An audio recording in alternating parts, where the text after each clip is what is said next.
Bismillahirrahmanirrahim. Assalamualaikum warahmatullahi wabarakatuh. Innal hamdalillah nahmaduhu wa nasta'inuhu wa nastaghfiruh wa natubu ilayhi wa na'udzu billahi min shururi anfusina wa sayyiati a'malina. Man yahdihillahu fala mudilla lahu wa man yudlil fala hadiya lahu. Asyhadu an la ilaha illallah wahdahu la syarika lahu iqraran bihi wa tauhidan wa asyhadu anna Muhammadan 'abduhu wa rasuluh sallallahu alaihi wa ala alihi wa ashabihi wa man tabi'ahu bi ihsanin ila yaumil qiyamah. يا أيها الذين آمنوا اتقوا الله حق تقاته ولا تموتن إلا وأنتم مسلمون يا أيها الناس اتقوا ربكم الذي خلقكم من نفس واحدة وخلق منها زوجها وبث منهما رجالا كثيرا ونساء واتقوا الله الذي تساءلون به والأرحام إن الله كان عليكم رقيبا يا أيها الذين آمنوا اتقوا الله وقولوا قولا سديدا يصلح لكم أعمالكم ويغفر لكم ذنوبكم ومن يطع الله ورسوله فقد فاز فوزا عظيما. أما بعد فإن أصدق الحديث كتاب الله وخير الهدي هدي محمد صلى الله عليه وسلم وشر الأمور محدثاتها وكل محدثة بدعة وكل بدعة ضلالة وكل ضلالة في النار. أعاذنا الله وإياكم جميعا من النار. Jamaah salat Isya rahimani wa rahimakumullah yang dirahmati Allah Subhanahu wa taala dan saya cintai karena Allah Subhanahu wa taala. Alhamdulillah, kita panjatkan puji syukur kehadirat Allah Subhanahu wa taala yang mana pada malam hari ini Allah Subhanahu wa taala memberikan kita kenikmatan, memberikan kita hidayah dan taufik dikarenakan kita bisa duduk di majelis yang mulia ini. Tentunya ini semuanya berkat rahmat dari Allah Subhanahu wa taala, hidayah dan taufik dari Allah Subhanahu wa taala. Maka hendaknya kita mensyukuri nikmat tersebut dengan menggunakan waktu kita bermajelis ini dengan sebaik-baiknya untuk menambah keilmuan kita, dan kita niatkan apa yang kita dapat dari majelis ini berupa ilmu. Mudah-mudahan ilmu tersebut bermanfaat dan bisa kita amalkan dalam kehidupan kita sehari-hari. Baik, seperti biasa kajian Kamis malam ba'da Isya kita masih melanjutkan satu risalah yang ditulis oleh Syekh Abdul Wafa Ali bin Aqil bin Muhammad Al-Hambali rahimahullahu taala, yang beliau beri judul Fusulul Adab wa Makarimul Akhlaq Al-Masyru'ah, yaitu macam-macam adab dan akhlak mulia yang disyariatkan. Dan ini juga insyaallah sudah hampir selesai risalah ini ya. Baik. Kita masuk pembahasan tentang al-hijamah ya, tentang bekam, di mana penulis dalam hal ini memasukkan bab bekam pada permasalahan adab di dalam kitabnya tersebut dengan mengatakan faslun at-tadawi bil hijamah, yaitu bab tentang berobat dengan bekam.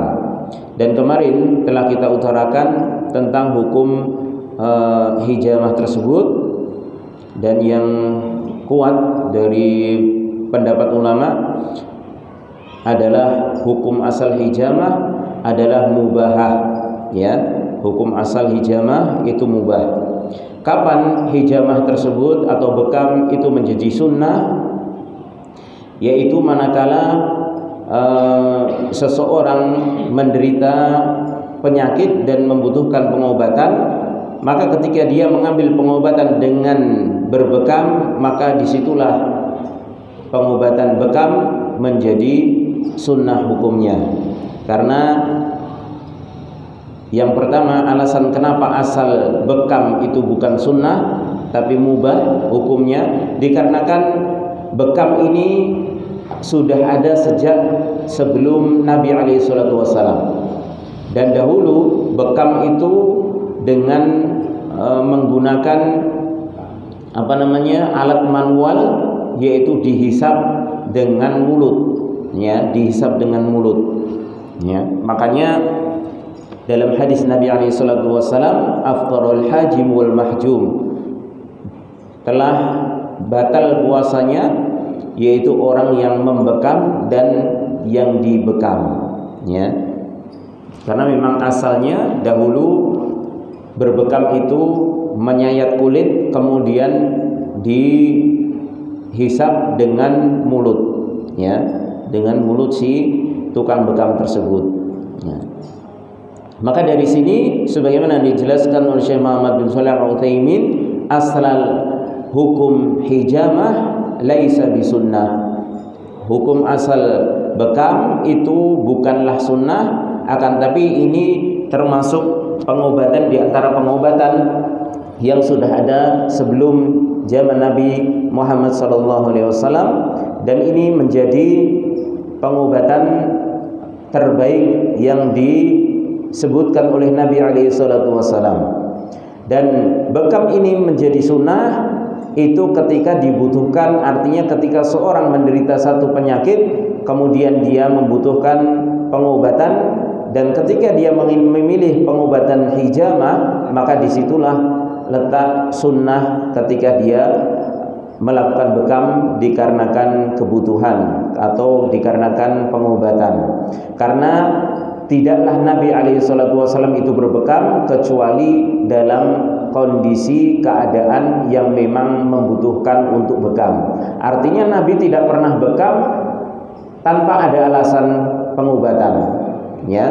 Ini diantara alasan kenapa para ulama mengatakan, yaitu bekam hukum asalnya bukanlah sunnah, tapi menjadi sunnah ketika dia dibutuhkan untuk pengobatan. Jadi ketika seorang melakukan bekam begitu saja tanpa ada alasan untuk pengobatan, maka itu kembali ke hukum asal, ya, yaitu mubah dan boleh-boleh saja. Baik. Wal hijamah fawaiduha katsiratun, dan bekam itu memiliki faedah yang sangat banyak. Wa hiya sababun lil himayah, bekam juga merupakan sebab untuk menjaga kesehatan biidznillah azza wajalla, dengan izin Allah Subhanahu wa taala. Min katsirin minal amrad, yaitu penjagaan dari berbagai macam penyakit.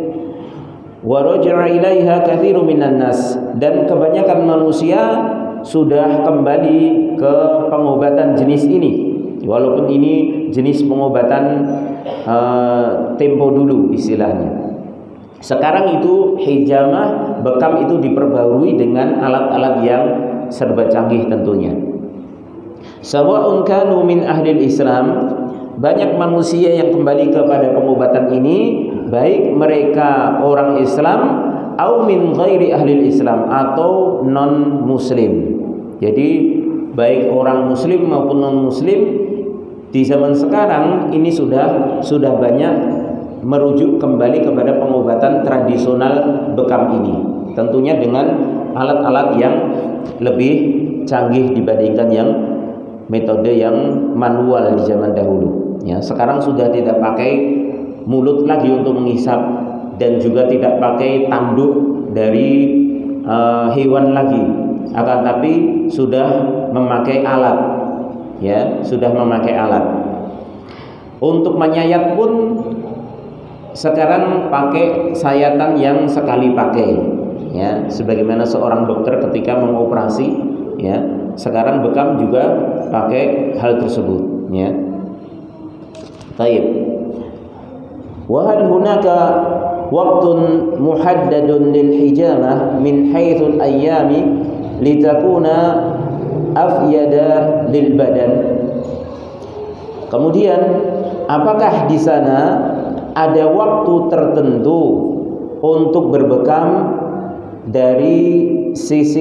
ditinjau dari sisi hari-harinya, agar supaya lebih memberikan faedah bagi badan yang dibekam? Maka jawabnya, lam yarid fi dzalika ta'yinun 'anil Nabi sallallahu alaihi wasallam. Tidak terdapat dari Nabi alaihi salatu wasallam dalam hadis yang sahih tentunya tentang penentuan hari di dalam bekam. Lakin qala Ibnu Qayyim rahimahullahu taala, afdalu awqatil hijamah ma kana ba'da muntasifin asy-syahr, fayustahabbu fi'luhu fi dzalikal waqt li'anna ad-dama yakunu haijan. Ibnu Qayyim rahimahullahu taala, beliau mengatakan bahwasanya yang afdal dari waktu-waktu untuk melakukan bekam adalah setelah pertengahan bulan. Jadi sudah tanggal 15 ke atas, ya, 15 ke atas. Tapi Komariah ini ya, Komariah bukan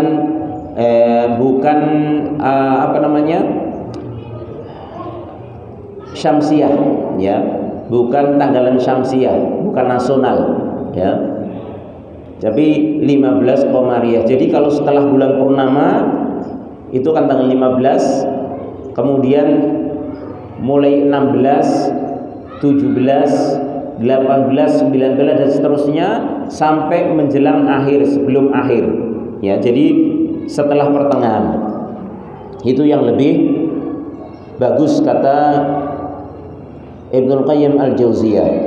Maka disunahkan untuk melakukan bekam di waktu tersebut. Kenapa alasannya? Karena darah di waktu itu sedang naik, ya, seperti lautan ketika pasang itu kan setelah pertengahan bulan, ya, itu lautan pasang naik. Demikian darah manusia. Ini berdasarkan penelitian Ibnu Qayyim Al-Jauziyah rahimahullahu taala. Walihada syuri'a lil muslim an yasuma al-ayyamul bid al-thalith ashar wal-rabi' ashar wal-khamis ashar lihayajan ad-dam bi khilafi tarfai syahri awwalihi wa akhirihi fa inna ad-dam yakunu sakinan. Oleh karenanya disyariatkan pada pertengahan bulan, masuk pertengahan bulan, seorang muslim dianjurkan untuk puasa di hari-hari Ayyamul Bid, yaitu tanggal 13, 14 dan 15 dari tanggal Qamariyah atau Hijriyah. Dikarenakan pada waktu itu darah sedang naik, ya. Berbeda ketika kondisi di dua ujung bulan, artinya di awal dan di akhir. Kalau di awal bulan, misalnya tanggal 1, 2, 3 misalnya, kemudian di akhir bulan, mulai tanggal 25 misalnya sampai tanggal 30 bulan Hijriyah, Qamariyah, maka itu kondisi darah sedang tenang, lagi tenang-tenangnya. Maka ketika dilakukan bekam pun kurang berefek, ya, kurang berefek. Karena memang manfaat hijamah itu adalah mengeluarkan darah kotor, dan darah kotor itu akan keluar maksimal ketika darah itu bergejolak, ya. Ketika darah itu ibaratnya mendidih, sedang puncak-puncaknya, maka kemudian disayat dan dikeluarkan, dihisap dengan alat, kemudian dikeluarkan, itu yang keluar maksimal. Akhirnya pengobatan yang didapat juga maksimal. Walaupun ini tidak ada nas yang sahih dari Nabi alaihi salatu wasallam, ya. Hari terdapat dalam hadis-hadis sebenarnya banyak riwayat-riwayat, akan tapi jumhur ulama mengatakan riwayat itu semuanya dhaif, ya, tidak ada yang sahih. Makanya Imam Malik itu ketika berbekam beliau nggak pantangan hari. Walaupun ada hadis yang lemah yang masyhur di kalangan masyarakat, tidak boleh bekam hari Sabtu atau hari Rabu. Itu kalau bekam nanti akan tertimpa penyakit abros, yaitu belang putih, ya, atau kusta lah istilahnya. Akan tapi hadisnya lemah. Bahkan Imam Malik, Imam Ahmad pun ketika berbekam ditanya, maka beliau bekam kapanpun, bahkan malam hari pun beliau tetap berbekam, ya. Ini menunjukkan, karena hadis-hadis yang menunjukkan tentang hari tersebut adalah lemah, ya. Baik yang menunjukkan keutamaan hari tertentu, misalnya Kamis atau Selasa, ya, ataupun yang hadis menunjukkan tentang larangannya, maka ini semuanya hadisnya dhaif. Tinggal kemudian dari tanggal, ya, dari tanggal ini juga terdapat hadis dari Rasulullah SAW.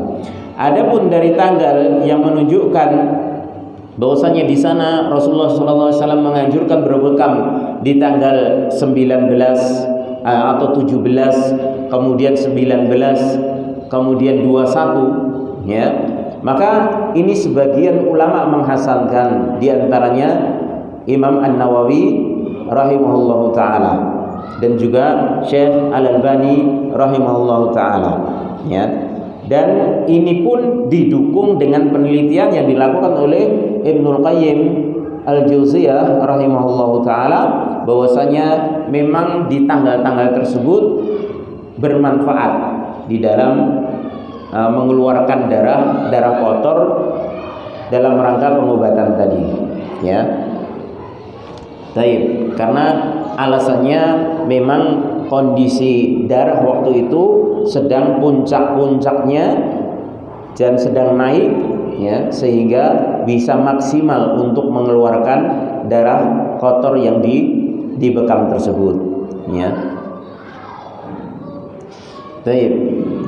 Jadi kalau untuk pilihan hari ini nggak ada hadis yang sahih. Adapun untuk tanggal ini, walaupun ini khilaf, ya, taruhlah misalnya hadis tersebut lemah, tapi menurut penelitian para ulama di tanggal setelah pertengahan bulan, ya, 17 misalnya, atau 18 dan seterusnya sampai tanggal 21, itu adalah waktu-waktu di mana pas darah manusia itu sedang naik, dan disitulah waktu yang tepat untuk dikeluarkan darahnya sebagai pengobatan. Baik, itu masalah bekam. Kemudian bagaimana dengan sekarang ini yang marak, yaitu upah yang diambil oleh tukang bekam, ya. Karena ada hadis dari Nabi SAW, yaitu ajrul hajjam khabithun, yaitu upah tukang bekam itu jelek, khabith, ya. Dan juga dalam hadis yang lain, syarrul kasbi mahrul baghi wa thamanul kalbi wa kasbul hajjam, ya. Ini semuanya hadis riwayat Imam Muslim. Rasulullah SAW menyatakan sejelek-jelek penghasilan adalah maharnya seorang pezina, ya, mahar seorang pezina. Karena seorang pezina itu mesti punya mahar, ya. Makanya orang yang berhubungan suami istri dengan cara halal ataupun cara haram, ini yang membedakan adalah akadnya, ya, yang membedakan akadnya dan syarat-syaratnya, ya. Karena masing-masing memiliki mahar, baik yang dengan cara yang haram, ini juga ada maharnya, cara yang halal juga ada maharnya, ya. Makanya dikatakan oleh Rasulullah SAW, sejelek-jelek penghasilan adalah maharnya pezina, ya. Seorang pezina mesti punya tarif, ya, dari dulu. Dari sejak zaman Nabi SAW sampai sekarang pun yang namanya perzinaan mesti ada tarifnya, ya. Entah itu kalau sekarang ada subsidi atau mandiri, ya. Kalau subsidi berapa? 50, ya. Mandiri 100, ya. Nggak tahu ini istilahnya sekarang ini, macam-macam ini. Baik. Maka itu adalah sejelek-jelek penghasilan. Kemudian yang kedua, thamanul kalbi, yaitu harga jual beli yang dihasilkan dari jual beli anjing. Maka ini juga termasuk sejelek-jelek penghasilan. Karena anjing sendiri diharamkan untuk dimakan, ya. Bahkan diharamkan pula untuk dipelihara kecuali anjing yang memang diperlukan untuk menjaga, ya, ataupun untuk berburu, ya. Akan tapi ketika anjing itu hanya dipelihara begitu saja, maka ancamannya adalah setiap hari dia akan terkurangi pahalanya 1 qirat, yaitu pahala sebesar gunung, ya, yang paling besar. Itu setiap hari. Makanya tidak boleh untuk memelihara anjing, ya, tanpa adanya keperluan. Kalaupun anjing itu memang untuk menjaga, maka tidak boleh dimasukkan ke dalam rumah, harus ada tempatnya sendiri. Karena kalau masuk ke dalam rumah, kata Rasulullah SAW bahwasanya malaikat itu tidak mau masuk ke dalam rumah yang ada anjing dan gambar makhluk hidupnya, ya. Karena pernah Jibril alaihissalam nggak mau masuk ke rumahnya Nabi alaihissalam karena waktu itu ada anak seekor anjing yang ada di bawah kolong, ya. Taib. Jadi yang pertama, hadis tersebut adalah menunjukkan hukum asal upah dari seorang tukang bekam. Kemudian ada hadis yang lain yang diriwayatkan oleh Imam Bukhari dan Muslim dari Anas dan juga sahabat yang lainnya, yang mana Rasulullah SAW pernah berbekam. Kemudian Rasulullah memberikan 1 sok tamar, 1 sok kurma kepada yang membekam beliau alaihi salatu wassalam. Dan dalam riwayat yang lain disebutkan bahwasanya ihtajaman Nabi sallallahu alaihi wasallam, Nabi alaihi salatu wasallam berbekam dan beliau memberikan upah berupa uang kepada orang yang membekam tersebut, ya. Dan Anas mengatakan kalau seandainya itu haram, maka lam yu'tihi, maka Nabi alaihi salatu wasallam tidak akan memberikan upah tersebut. Maka jumhur ulama menggabungkan hadis ini karena hadisnya ini riwayat antara Imam Bukhari dan Muslim. Ada riwayat-riwayat yang lain juga, tapi yang paling kuat riwayat Bukhari dan Muslim ini. Tentunya ini secara zahir itu bertentangan. Yang satu mengatakan sejelek-jelek penghasilan, tapi di dalam prakteknya Nabi kok ngasih upah. Kalau itu sesuatu yang haram, nggak mungkin Nabi ngasih upah, ya, baik berupa kurma ataupun uang. Maka jumhur para ulama menggabungkan. Memang asal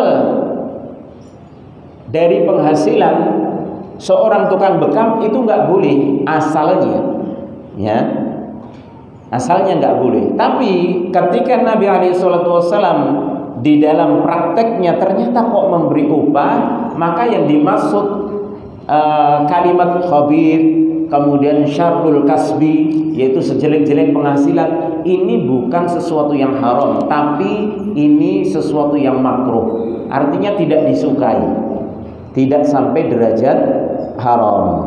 Oleh karenanya maksimalnya hukum penghasilan dari seorang tukang bekam itu adalah makruh. Itu maksimalnya. Makanya ada khilaf para ulama, ada yang mengatakan makruh, ada yang mengatakan mubah. Ya. Wallahu alam, dari pendapat ulama tersebut karena adanya dua hadis yang zahirnya bertentangan, maka sebagaimana pendapat jumhur ini adalah dibawa ke makruh, ya, dibawa ke makruh hukumnya. Ada juga yang memberikan pertengahan, artinya solusi. Seorang tukang bekam tidak boleh dia memasang tarif, ya. Kalau dia memasang tarif makruh hukumnya, ya. Tapi kalau dia tidak memasang tarif maka mubah, ya. Upahnya menjadi mubah. Ini sebagian dari pendapat para ulama, ya. Jadi kalau tukang bekam pasang tarif, ini nanti jadi makruh penghasilannya, hasil dari bekam tersebut. Tapi kalau dia tanpa akad, artinya sudah sukarela saja, terserah mau ngasih berapa, ya. Maka mau ngasih 50, mau ngasih 100, monggo. Ataupun mau ngasih 20, ya, hanya sekedar untuk ganti alatnya, ya terserah. Pokoknya saya nggak pasang tarif, ya, agar supaya penghasilannya menjadi mubah, artinya halal, ya, tidak makruh. Ini diantara solusi dari para ulama di dalam menggabungkan hadis-hadis yang tampaknya bertentangan antara keharaman, ya, artinya karena disebutkan sejelek-jelek penghasilan dan disandingkan dengan penghasilan seorang pelacur, ya, dengan seorang pezina. Karena jelas yang namanya penghasilan seorang pezina itu haram. Demikian juga harga atau hasil menjual anjing, ya. Baik. Kemudian beranjak ke pembahasan berikutnya. Qala al-muallif rahimahullahu taala wal fasdi, dan pengobatan dengan al-fasdu, ya. Al-fasdu wa huwa syaqqul 'irqi li ikhraji dam, yaitu dengan menyayat bagian al-irq, yaitu urat, ya. Urat urat darah yang besar itu biasanya, kemudian dikeluarkan darahnya. Sekilas ini sama dengan hijamah, tapi ini beda, ya. Kalau hijamah itu yang disayat kulit yang di atas itu hanya dengan sayatan paling berapa mili, ya, sedikit sekali, ya. Kemudian darah itu akan keluar ketika dihisap, artinya disedot, ya, itu baru akan keluar. Kalau hanya sekedar disayat saja itu keluar paling sedikit, ya, dan itu akan keluar banyak ketika dihisap dengan alat tentunya, ya, atau zaman dahulu dengan mulut. Dan itu yang keluar kalau hijamah itu hanya darah kotor, hanya darah kotor, darah segarnya nggak keluar. Jadi itu keistimewaan hijamah itu di situ, ya. Adapun al-fasdu itu yang disobek adalah uratnya disobek atau ditusuk dengan jarum misalnya, maka itu akan keluar mengucur deras darah segar, ya, baik yang kotor maupun tidak, keluar semuanya itu. Jadi kalau sekarang mungkin bisa kita ambil sisi kesamaan donor darah. Ya, fasdu itu seperti donor darah. Ya. Dan ini juga jenis pengobatan. Ya, karena seorang kalau sering donor darah itu di badan juga akan enak, enteng. Ya, walaupun itu yang keluar darah segar. Ya, apalagi kalau donor itu kalau kita niatkan untuk membantu memberikan manfaat kepada manusia itu juga mendapatkan pahala tersendiri. Ya, mendapatkan pahala tersendiri donor darah. Ya. Maka ini seperti fasdu. Makanya memang ada klinik pengobatan alternatif khusus, misalnya fasdu. Ini ada, ya. Ini fasdu. Entah itu pakai alat ataupun terkadang pakai binatang, pakai lintah itu ya. Tapi saya belum pernah tahu tentang cuman ada teman katanya sudah pernah nyoba itu, ya.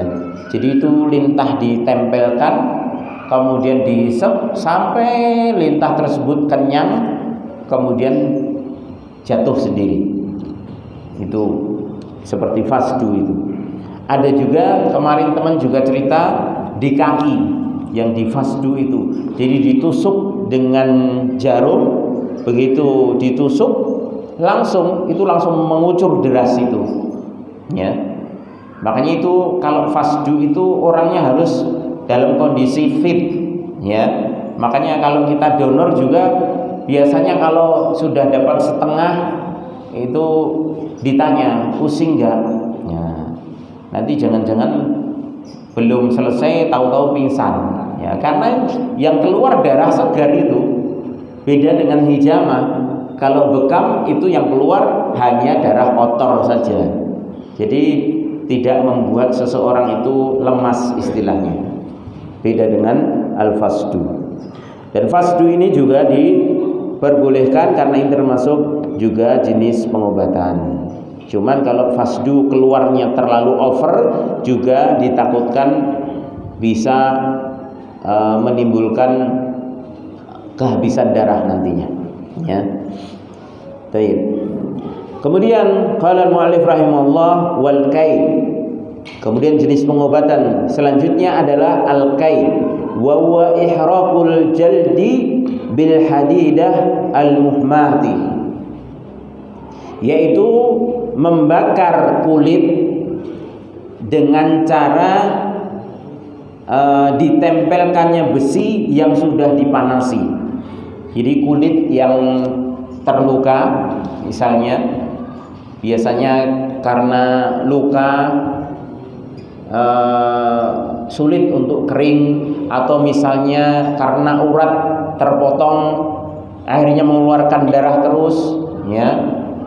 Zaman dulu biasanya kalau untuk amputasi yang digunakan adalah kai, ya. Kalau sekarang kan sudah ada pengobatan yang canggih ya tanpa kai, ya. Tapi kalau zaman dulu begitu diamputasi, maka ini sudah disiapkan kai, sudah disiapkan besi yang dipanasi, kemudian begitu dipotong langsung ditempel, dan itu langsung mampet, ya mateng, ya. Dan itu pengobatan, dan ini pengobatan terbaik di zaman dahulu. Makanya di antara pengobatan yang paling mujarab istilahnya itu kai. Makanya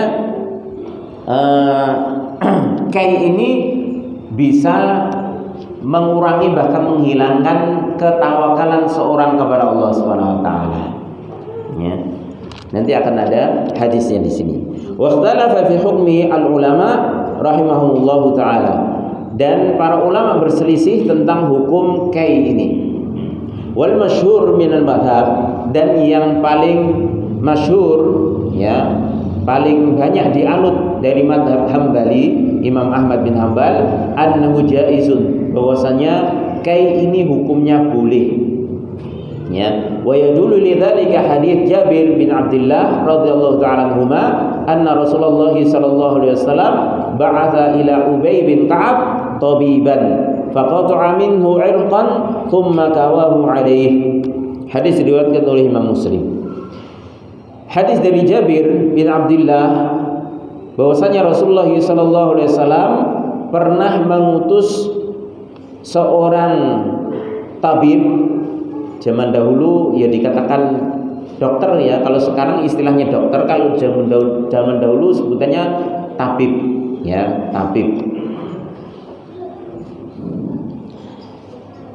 Rasulullah SAW mengutus seorang tabib kepada Ubay bin Ka'ab yang waktu itu terluka. Faqata'a minhu 'irqan. Kemudian tabib tersebut memotong urat dari Ubay bin Ka'ab untuk pengobatan, dipotong. Begitu dipotong, tsumma kawahu 'alaihi, kemudian ditempel dengan besi yang panas agar supaya apa? Agar supaya mampet darahnya ya, dan tidak infeksi ya. Aku mane mateng kabeh ya. Nah, ini pengobatan yang sudah ada sejak zaman Nabi alaihi salatu wasallam. Pengobatan tradisional ya. Kalau sekarang kan dengan obat-obatan yang serba canggih ya. Hanya minum obat saja luka bisa mampet ya, atau hanya dengan bubuk saja itu langsung mampet ya, tanpa membuat luka matang di tubuh atau di kulit ya. Wa qala Anas radhiyallahu anhu, kuwitu min dhatil janbi wa Rasulullah sallallahu alaihi wasallam hayyun wa syahidani Abu Talhah wa Anas bin Nadhr wa Zaid bin Thabit wa Abu Talhah kawani. Hadis diriwayatkan oleh Imam Bukhari. Dari Anas radhiyallahu anhu, beliau mengatakan, aku pernah dikai di sebelah sisi lambungku karena luka, dan Rasulullah SAW pada waktu itu masih hidup ya, artinya beliau ingin mengatakan kalau kai itu dilarang, tentunya pasti akan turun wahyu kepada Rasulullah tentang larangan kai ya. Maka ini hadis ini menjadi dalil kedua bagi ulama yang membolehkan kai. Wa syahidani Abu Talhah, dan pada waktu itu, waktu aku dikai dalam pengobatan tersebut dengan besi panas, Abu Talhah menyaksikan, Anas bin Nadhr menyaksikan, Zaid bin Thabit menyaksikan ya. Zaid bin Thabit ini seorang sahabat senior dan ini menjadi guru dari Ibnu Abbas radhiyallahu ta'ala anhu ya. Wa Abu Talhah kawani, sedangkan Abu Talhah itu yang mengkai diriku ya. Jadi ada Anas bin Nadhr, ada Zaid bin Thabit ya, dan Abu Talhah yang mengkai Anas bin Malik ini radhiyallahu ta'ala anhu. Dan Rasulullah sallallahu alaihi wasallam itu masih hidup pada waktu itu. Artinya kalau itu dilarang, pasti sudah ada turun wahyu kepada beliau alaihi salatu wasallam.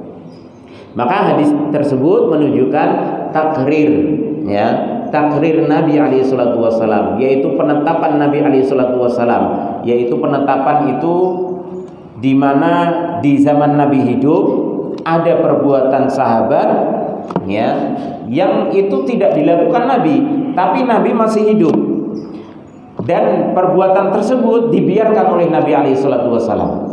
Kenapa? Karena kalau seandainya perbuatan itu dilarang, tentunya Allah Subhanahu wa taala yang Maha tahu sudah menurunkan hukum ya untuk melarangnya. Walaupun Nabi tidak mengetahui perbuatan sahabat tersebut, tapi karena ini merupakan takrir Nabi, maka Allah pun tidak menurunkan hukum larangan terhadap kai tersebut. Maka ini menjadi dalil bahwasanya kai tersebut hukumnya boleh. Wa riwayatu tsaniyah anil Imam Ahmad, adapun pendapat kedua dari mazhab Hambali, dari Imam Ahmad bin Hambal, anna tadawi bil kai makruhun, bahwasanya berobat dengan besi panas itu hukumnya makruh Ya, hukumnya makruh. Ini juga punya dalil. Liqaulin Nabi sallallahu alaihi wasallam al-mutaqaddim fi hadits Ibnu Abbas radhiyallahu anhuma. Ini berdasarkan pertama hadis dari Ibnu Abbas, hadis yang telah lalu, yang diriwayatkan oleh Imam Bukhari juga. Nabi sallallahu alaihi wasallam mengatakan, "In kana fi syai'in min adwiyatikum khairun fa fi syarbati aslin wa syartati mihjamin wa lad'ati min narin wa ma uhibbu an aktawiya." Rasulullah SAW menyatakan, jika ada sesuatu pengobatan di antara kalian yang paling baik, maka itu terdapat pada minum madu. Yang pertama, pengobatan terbaik. Kemudian yang kedua, syarutati mihjamin, sayatan alat bekam, yaitu dengan berbekam tadi. Kemudian yang ketiga, lab'ati min narin, yaitu tempelan besi panas, ya, artinya besi yang dipanaskan dari api. Wa ma uhibbu an aktawiya. Kemudian Rasulullah mengatakan, dan aku tidak menyukai untuk kai, artinya jenis yang ketiga ini. Rasulullah SAW setelah mengkhabarkan tentang pengobatan terbaik yang dilakukan manusia dengan 3 jenis tersebut, minum madu, bekam, kemudian kai, maka yang ketiga ini Rasulullah SAW beri komentar, wa ma uhibbu an aktawiya, aku tidak suka untuk kai, artinya beliau tidak menyukainya. Kalau tidak disukai berarti apa? Makruh. Ini dalil yang pertama. Wa fi hadits Ibnu Abbas radhiyallahu ta'ala anhuma, dan dalam hadis yang kedua dari hadis Ibnu Abbas radhiyallahu ta'ala anhuma, lamma dzakara an-nabiy sallallahu alaihi wasallam alladziina yadkhuluna al-jannata bighairi hisabin wal 'adzab wa hum 70,000, yaitu ketika Nabi sallallahu alaihi wasallam dalam hadis yang diriwayatkan oleh Imam Bukhari dan Muslim, beliau menyebutkan tentang orang-orang yang kelak akan masuk surga tanpa hisab, tanpa adab. Ya, tanpa hisab, tanpa adab. Mlebu surga ora ditekoni apa meneh diadab. Tekoni wae ora. Ya, kowe ndek ben ngopo ning donya ora ditekoni tanpa hisab. Masyaallah. Sapa sing pengin iki? Pengin kabeh. Tapi Rasulullah SAW mengkhabarkan itu ada 70.000 dari umatnya. Ya, dalam riwayat lain setiap satunya itu masih membawa 70.000 lagi. Ya, hitung dewi PR. Ya. Tapi ini pun jumlahnya sedikit kalau dibandingkan dengan umat keseluruhan Nabi SAW sampai akhir zaman. Ya. Maka ini ada keistimewaan, masuk surga tanpa hisab, tanpa adab. Makanya kalau kita meminta kepada Allah Subhanahu wa taala jangan tanggung-tanggung. Minta yang paling tinggi derajatnya. Kalau surga, surga Firdaus. Mbuh dikabulke mbuh ora, mbuh entuk surga Firdaus apa surga sing paling ngisor, urusan Allah Subhanahu wa taala. Tapi kalau kita minta, kata Rasulullah, apabila engkau meminta kepada Allah, fas'aluhu al-jannatal firdaus, maka mintalah surga Firdaus. Mbuh kowe pantes ora, wis ora usah gagas. Allah itu maha kaya. Nek njaluk aja tanggung-tanggung, istilahnya seperti itu. Ya. Jaluk kok ya Allah wis lebokno surga sing paling isor wae ra apa-apa. Lah kok kaya njaluk karo sapa wae. Ya. Ya kalau jaluk karo Pak Presiden terbatas asetnya. Tapi sama Allah enggak terbatas. Ya. Allah mau memasukkan orang yang paling ringan amalannya ke surga Firdaus, mampu. Ya. Jangankan semuanya itu, kalau seandainya semuanya beriman kemudian dimasukkan ke dalam surga Firdaus, itu Allah mampu kok membuat surga itu muat. Ya. Maka kalau meminta, minta surga yang paling tinggi dan dengan cara yang paling mudah, yaitu apa? Tanpa hisab, tanpa adab. Ya. Maka Rasulullah SAW pernah menyebutkan dari kalangan umatnya tersebut orang yang masuk surga tanpa hisab, tanpa adab ada 70.000. Wa dakhala manzilahu wa lam yubayyin lahu. Kemudian setelah itu Rasulullah SAW masuk ke dalam rumahnya dan tidak menjelaskan siapa mereka. Diam. Jadi setelah Rasulullah mengatakan bahwasanya dari umatku ada yang masuk surga tanpa hisab, tanpa adab, mereka berjumlah 70.000, ya. Kemudian Rasulullah masuk ke rumah tanpa menjelaskan siapa mereka. Maka lihat bagaimana semangatnya para sahabat, ya. Afadhan nasu wa qalu, ya. Kemudian setelah Rasulullah mengabarkan tersebut, manusia itu kasak-kusuk ngomong, ya. Ane awake dhewe dikabarke kaya ngono wis bubar, ya. Kayake ora pengin, ya. Tapi sahabat itu masya Allah, ya, tahu seperti itu nunggu, masih di depan pintu rumahnya Rasulullah SAW, di sekitar rumahnya Rasulullah SAW. Penasaran, ya. Nek awake dhewe ya wis ngopo lah wis. Urusannya sampai wis karepe lah. Tapi para sahabat ini antusiasnya mereka itu loh terhadap kebaikan, ya. Apalagi ada orang-orang yang masuk surga tanpa hisab, tanpa adab. Ini yang paling diharapkan. Karena nggak ada manusia selain para nabi dan rasul itu yang nggak punya dosa, ya. Semuanya pasti punya. Makanya semuanya pasti nanti berpeluang untuk dihisab dan berpeluang juga untuk diadab. Lah kalau ada umatnya Rasulullah tanpa hisab, tanpa adab masuk surga, wis iki suatu hal yang wis seakan-akan wis dunya diculke serapopo, mati saiki rapopo. Anggrene jaminan masuk surga tanpa hisab, tanpa adab. Purun boten jenengan? Tenane. Ning omah bojone jek 6 lho. Duite jek akeh urung dibelanjake lho. Sing ngisor bantal kae. Jek angen-angen tuku mobil barang kok, ya. Ini kalau sahabat seperti itu. Wong waktu perang saja seorang sahabat saja ketika Rasulullah menyemangati para sahabatnya di peperangan, kalau nggak salah peperangan Uhud, itu mengatakan, wahai para sahabat, majulah kalian menuju surga yang luasnya seluas langit dan bumi. Maka ada seorang sahabat, saya lupa sahabatnya, itu di kisah perang Uhud itu terkenal itu sahabat, itu sedang bawa korma itu. Kemudian bertanya, ya Rasulullah, surga luasnya seluas langit dan bumi. Iya. Maka baru satu gigitan, kemudian dilepeh, ya, dibuang lagi, dimuntahkan lagi. Bakhil, ya. Mengatakan, kalau ini masih ada di tanganku sampai hari ini nanti, maka kehidupan ini kehidupan yang amat lama. Maka dibuang itu, kemudian maju berperang dan mati syahid. Masya Allah. Itu sudah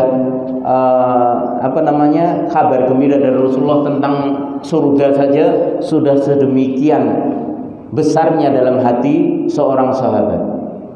Baru dikabarkan seluas langit dan bumi, belum dikabarkan tentang isinya.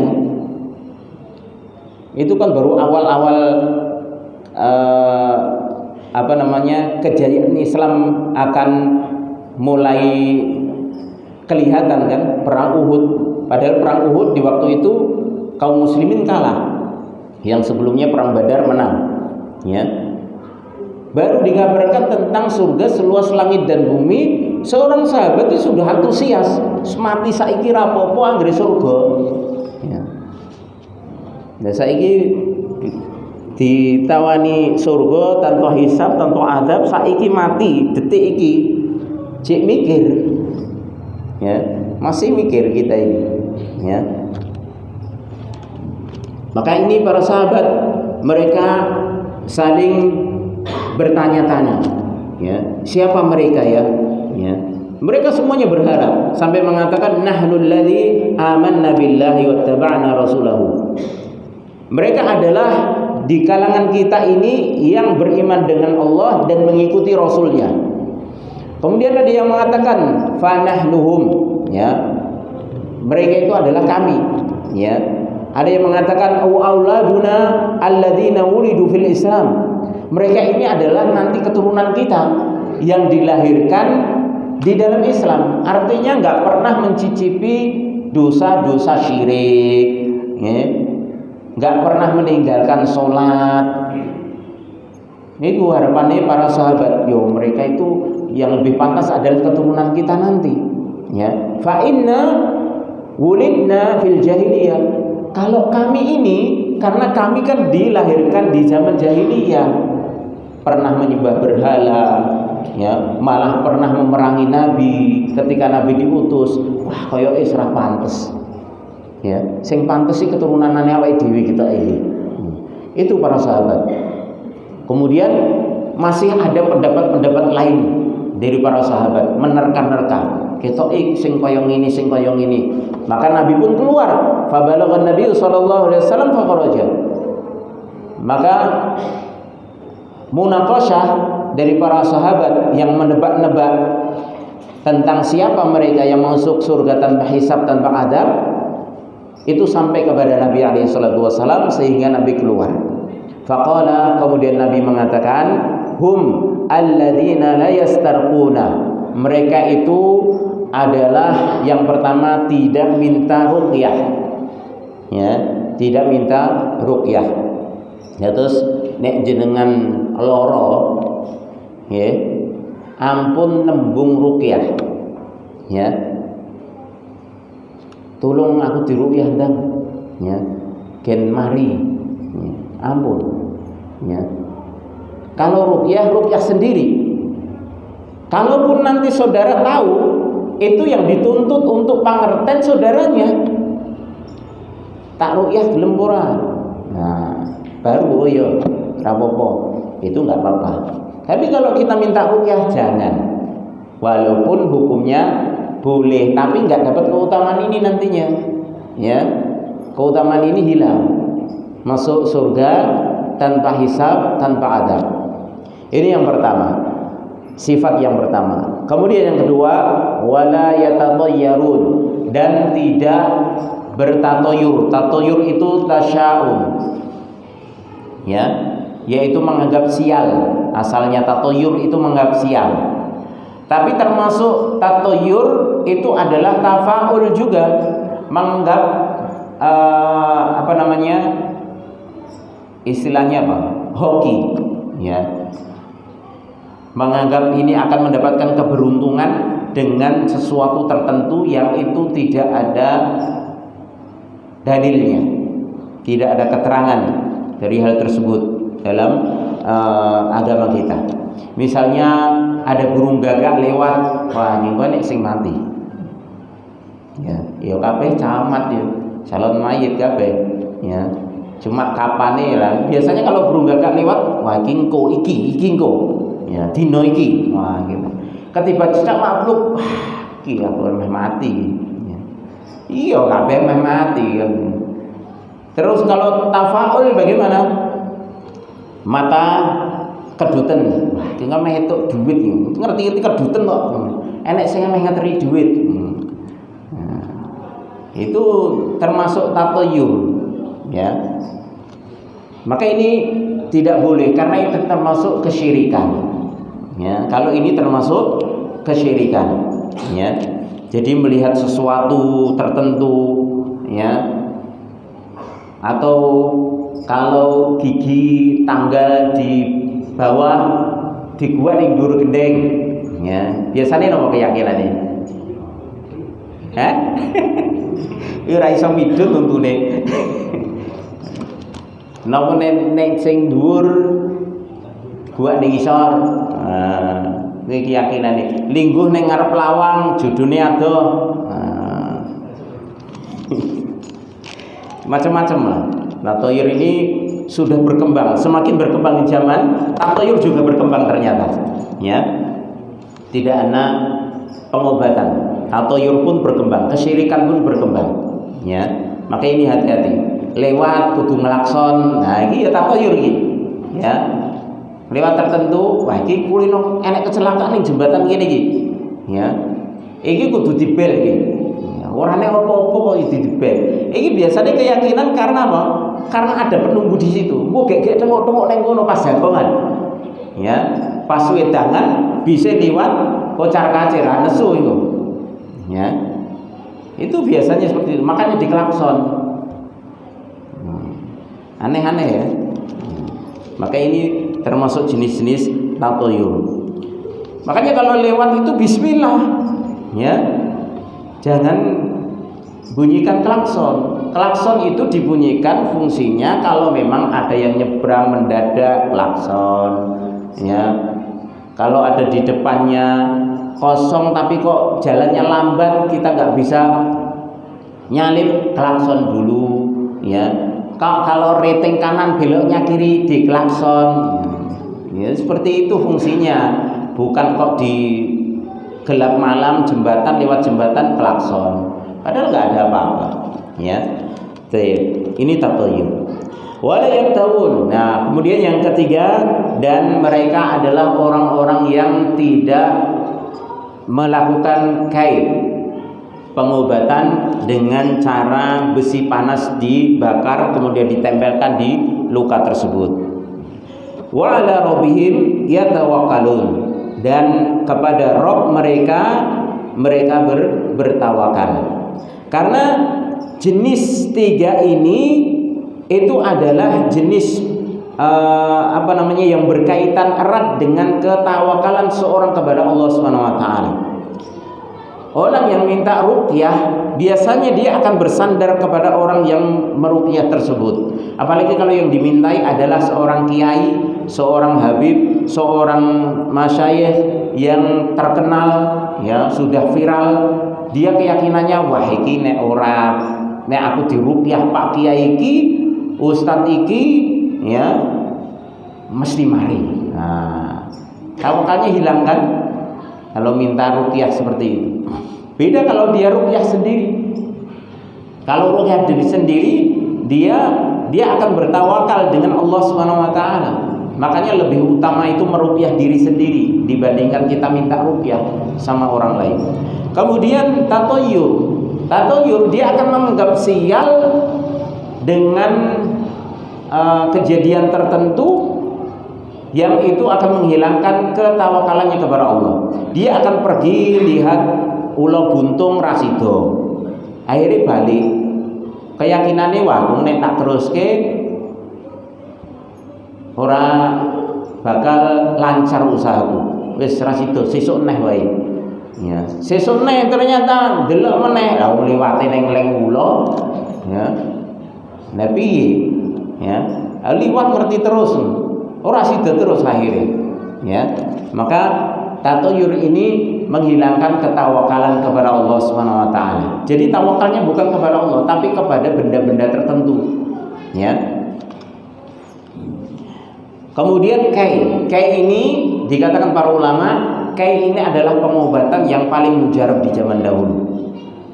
Ini menjadi puncak pengobatan, ya. Makanya sampai disebutkan Nabi SAW kenapa kai ini menjadi sebab hilangnya atau berkurangnya tawakal seorang kepada Allah Subhanahu wa taala.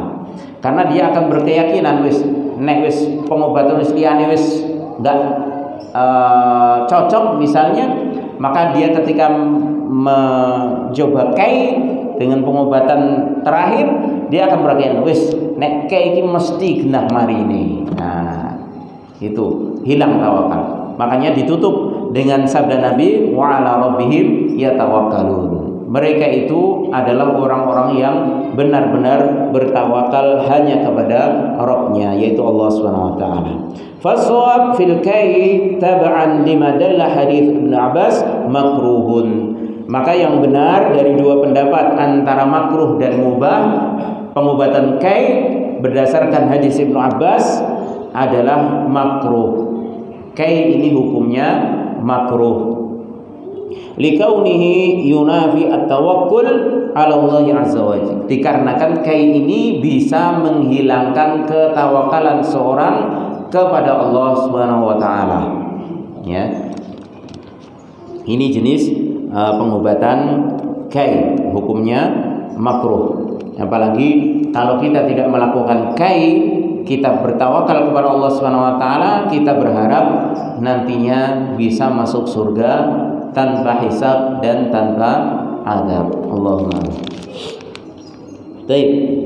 Kemudian qala al-muallif rahimahullah, berkata penulis, wasyurbil adwiyati jaizun, dan minum obat, ya, mengkonsumsi obat itu boleh hukumnya.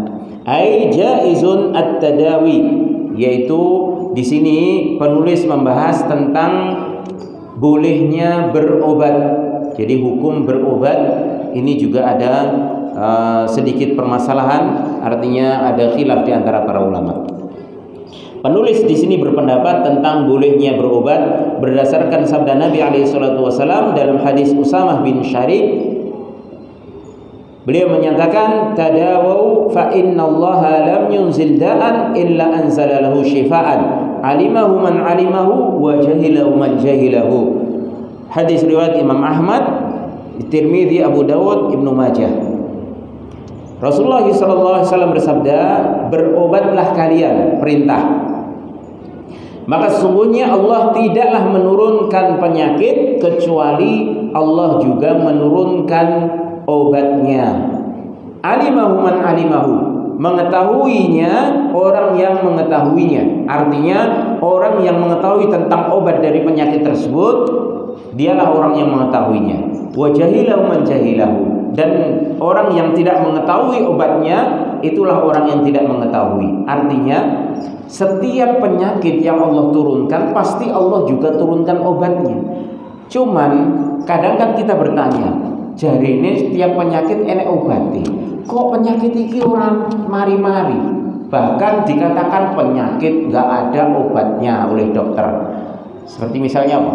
Penyakit HIV, jari ini rane obati, ya, tetap ada, ya, tetap ada. Karena kita lebih percaya sabda Nabi SAW daripada penelitian manusia. Penelitian manusia itu terbatas, ya. Mau seluruh dunia berkumpul meneliti bersama-sama tetap terbatas, ya, tetap terbatas dibandingkan dengan wahyu dari Allah Subhanahu wa taala. Cuman permasalahannya dalam hadis tersebut, ya, kalimat yang terakhir ini, alimahu man alimahu wa jahilahu man jahilahu. Orang yang tahu tentang obat penyakit tersebut ya tahu, orang yang nggak tahu ya nggak tahu. Ya mungkin saja sekarang belum ada yang Allah takdirkan untuk mengetahui obatnya HIV. Itu saja, ya. Tapi tetap kita meyakini apapun penyakitnya itu mesti Allah barengi dengan menurunkan obatnya. Itu. Dalam riwayat lain, idza asaba da'un atau idza asaba dawa'un da'an, ya, fabari'a biidznillah. Apabila obat itu bisa tepat mengenai penyakit, satu penyakit, maka akan sembuh dengan izin Allah Subhanahu wa taala. Ya, maka kemungkinan yang kedua, kenapa kok ada penyakit kok belum ada obatnya? Artinya belum ditemukan obatnya. Bisa jadi ramuannya, artinya jenisnya obat itu sudah ada. Cuman yang ramu belum tepat. Artinya sebagaimana sabda Nabi, apabila obat itu sudah tepat mengenai penyakit, maka akan sembuh dengan izin Allah. Sama-sama minum madu, tapi kalau ramuannya komposisinya belum pas, ya belum sembuh.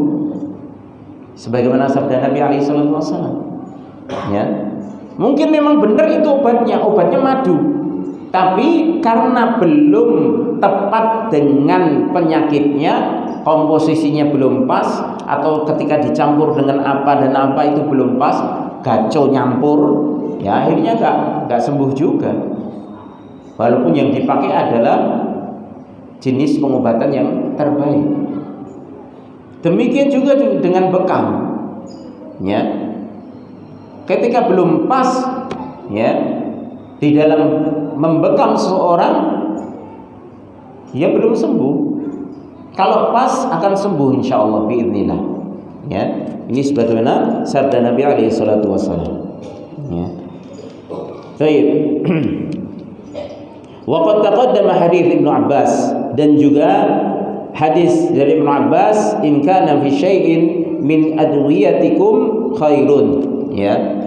Jika ada sesuatu dari pengobatan kalian yang terbaik adalah minum madu, sayatan bekam dan kai, ya. Itu menunjukkan bahwasanya menggunakan obat baik itu diminum ataupun dengan praktek di tubuh seperti bekam, disayat, ya, ataupun di fasdu dan lain sebagainya, maka ini menunjukkan bahwasanya berobat itu boleh. Wal muallif rahimahullah yara annahu jaizun, dan penulis Syekhul Wafa bin Ali bin Aqil bin Muhammad rahimahullah taala ini berpendapat boleh. Wal madhab, dan madhab Hambali yang dianut oleh penulis itu adalah anna tarkahu afdal. Madhab Hambali, madhabnya Imam Ahmad bin Hanbal, mengatakan bahwasanya meninggalkan berobat itu lebih utama. Jadi nek loro rasa berobat. Ini pendapatnya Imam Ahmad bin Hanbal, ojo kesusu se. Ojo disibul ke se, ken rampung se. Li'annahu aqrabu ila tawakkul, karena alasannya itu lebih dekat ke tawakal. Cuman permasalahannya karek sapa iki sing nglakoni? Nek sing nglakoni ulama iya, sahabat iya. Makanya sebagian sahabat itu ketika didatangkan tabib, seorang dokter itu untuk mengobati penyakitnya enggak mau nih. Dia tetap pengin sakit yang diderita tersebut. Tapi orang kok putus asa wis mati karepe lah wis gak obat krana rene ora mari-mari kan. Orang ngono. Sahabat itu berpikirnya bukan itu. Sahabat berpikirnya kenapa? Karena sakit ini akan menghapus dosa, meninggikan derajat di sisi Allah Subhanahu wa taala. Itu yang diharapkan. Bahkan ada kisah seorang sahabat saking taunya kedudukan orang yang sakit walaupun hanya demam, ya, jangankan demam, ketusuk duri saja bisa menghapus dosa, meninggikan derajat, ya. Itu keutamaan orang yang diuji seperti itu. Terus ditambah lagi dia tahu keutamaan sholat jamaah, ya, 27 derajat pahalanya, ya. Belum lagi keutamaan-keutamaan yang lainnya, jaminan dari Allah Subhanahu wa taala, penjagaan dari Allah Subhanahu wa taala. Itu tahu kok dua hal tersebut. Kemudian di satu saat dia diuji dengan al-huma, yaitu rasa apa ya namanya, gemberbek, istilahnya bilang panas, demam, ya. Maka satu sisi dia tahu keutamaan jamaah, satu sisi dia tahu keutamaan sakit panas ini tadi. Maka dia berdoa kepada Allah, ya Allah, tetaplah sakit ini untuk diriku kecuali ketika pas waktu-waktu sholat. Bayangkan. Dan dikabulkan, subhanallah. Ya, itu saya baca di kitab tentang keutamaan sholat berjamaah. Ya, Dr. Ihsan Ilahi Dhohir kalau nggak salah. Ya. Itu sampai seperti itu sahabat. Makanya sampai dikabulkan ketika pas waktu sholat demam itu hilang. Dia sholat jamaah, pulang sholat demam lagi. Seperti itu terus. Ya. Awake dhewe njaluk kaya ngono ki sanggup. Ora sanggup rambayangke aku. Mong gebrebek wis sore-sore ndi ya. Tapi nek numpak motor jek iso. Nek jamaah alasan aku gebrebek. Nek golek soto iso. Apa meneh njaluk donga. Ya Allah, gemberbeke gigen ngene terus kecuali pas sholat jamaah. 5 waktu hilang. Ya. Ini sahabat. Kekhawatirannya itu angen-angennya cuma akhirat. Dunia ya dilakoni ya nyambut gawe. Aja dibayangke sahabat ki males. Ya. Nyambut gawe. Tapi angen-angen ini sing menjadi kekhawatiran pikiran dan hatinya itu akhirat. Masya Allah. Ya. Baik. Ini pendapat dari mazhab Hambali. Wa yashhadu lahu qissatul mar'ah allati kanat tusra wa tatakashaf fa sa'alat an-nabiy sallallahu alaihi wasallam an yad'u laha faqal in syi'ti sabarti wa lakil jannah wa in syi'ti da'awtu Allah an yu'afiyaki faqalat asbir faqalat inni atakashaf fad'u Allah li alla atakashafa fad'a laha. Hadis riwayat Imam Bukhari dan Muslim. Yang menjadi syahid, yang menjadi dalil yang kuat dari mazhab Hambali bahwasanya meninggalkan berobat itu lebih afdol karena itu lebih dekat kepada tawakal. Tawakalnya lebih sempurna. Dari hadis kisah yang masyhur dari seorang wanita berkulit hitam yang waktu itu memiliki penyakit tusra, yaitu epilepsi, kayak ayan, kejang-kejang itu loh. Kalau kumat kejang-kejang nggak sadar, ya mungkin tambah muntuk-muntuk ya. Itu epilepsi. Mbuh itu gambaran istilahnya di film-film yang nek epilepsi muntuk-muntuk ataukah itu memang benar, ya. Tapi saya pernah punya teman yang penderita epilepsi, ya kelihatannya enggak itu. Apa dia anu tok wae ya.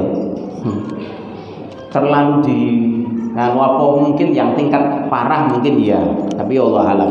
Yang jelas epilepsi itu kalau kumat, kejang-kejang dan enggak sadar apa yang dia lakukan tersebut.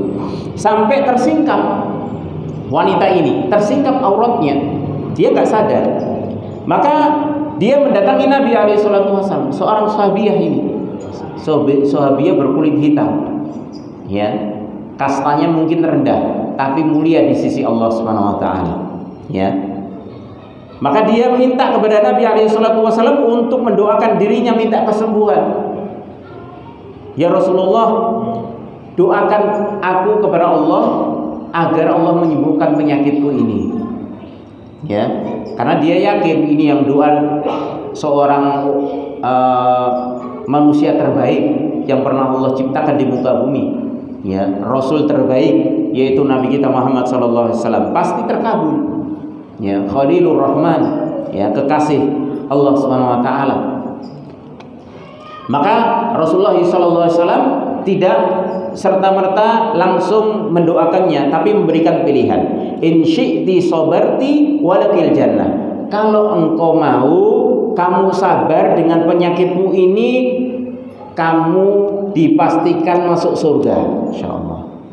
Wa in syi'ti da'autullaha an yu'afiyaki. Dan kalau engkau mau, aku akan berdoa sekarang kepada Allah agar Allah menyembuhkanmu.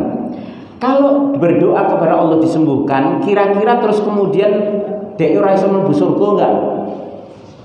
Enggak. Dia tetap bisa punya kesempatan masuk surga. Bukan kok berarti nek didoakan Nabi sembuh terus orang mlebu surga, ora. Ya. Tetap masih bisa masuk surga. Ya.